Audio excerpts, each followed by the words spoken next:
election of 1884, he was again one of the half-breeds. Is the Republican Party pretty split up, Wyatt? You got the half-breeds, you got the stalwarts. It's not a very cohesive party, is it? So there's going to be a lot of people in the Republican Party that aren't happy with James G. Blaine, specifically the stalwarts, right? So Wyatt, what do? What happens within, whenever you're not satisfied with the candidates within your party, what comes into being an election? Another party. Very good. Now, because of the unrest within the Republican Party and the fact that the Republicans were unhappy with James Blaine's nomination, they formed a group called the Mugwumps. A group, which means they didn't do what, as we assume? They didn't establish a party, so they didn't nominate anybody. They were just people who were against Blaine's nomination. So who made the group? Well, the people that were unhappy with Blaine's nomination, which would be mainly what? He's a half-breed stalwarts, yeah. So, because certain Republicans, and it wasn't all stalwarts, to be honest with you, there were some half-breeds, so to speak, or people that didn't affiliate themselves with either side, that didn't like Blaine either. So these people that didn't like Blaine as their nominee form a group called the Mugwumps. And because they didn't establish a political party, they didn't nominate a candidate.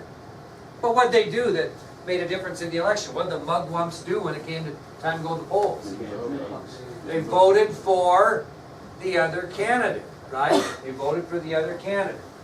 So the Mugwumps are going to vote for the other candidate. Well, we're going to get to that. Very good. So, the Democratic Party nominates former governor of New York, Grover Cleveland, for the presidency.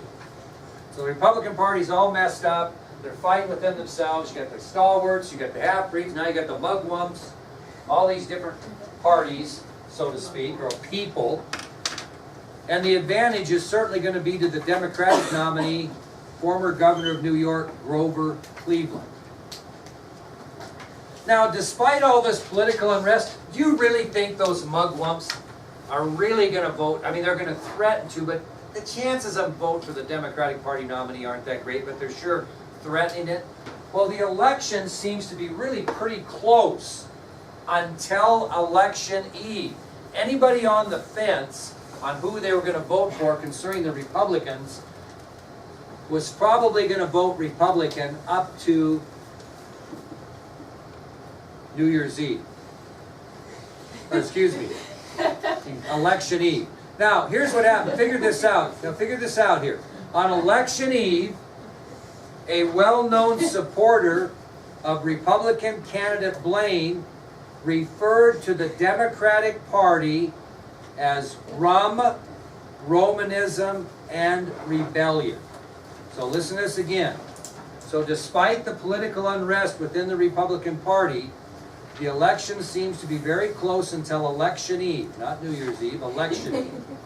And on election eve, a well-known supporter of Republican candidate Blaine refers publicly to the Democratic Party, calls the Democratic Party rum, Romanism, and rebellion.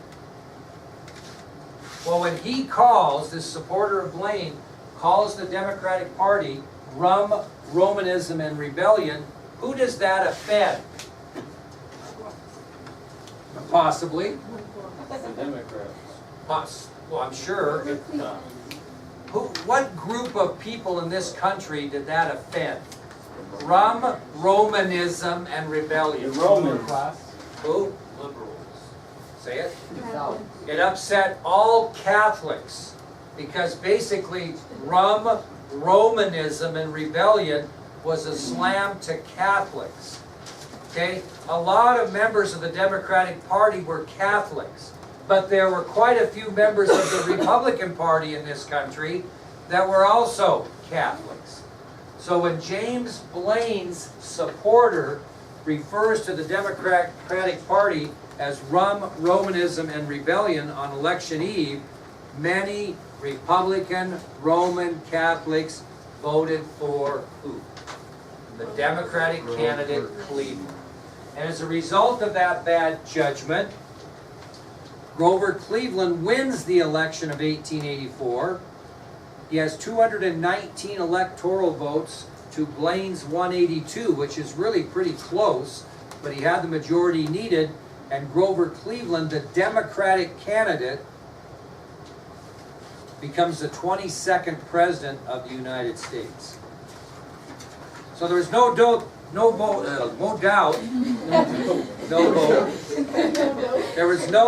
that the Catholic vote from both the Democrats and Republicans earned Grover Cleveland the presidency. No question about it. We're going to have another situation like that in 1960 when John Kennedy runs. Now, think about this. When's the last Democratic president we've talked about? I'd be impressed you could figure this out.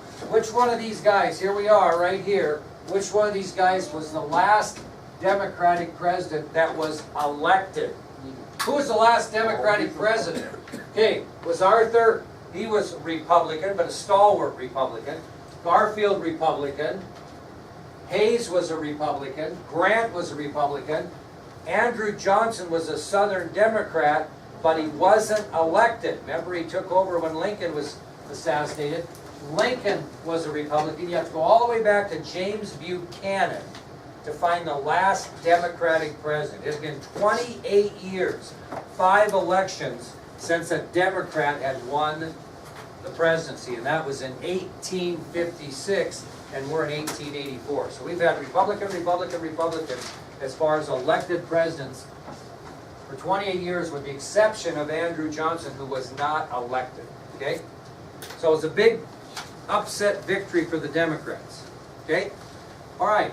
Are we about done here? Yeah. All right. Here's what we're going to do tomorrow. We're going to talk about important legislation that was passed under the presidency of Grover Cleveland, and we'll continue with elections, and we're going to eventually end up in a war with Spain. So you guys that are gone tomorrow with music, make sure you get the notes and have them ready to go for Wednesday.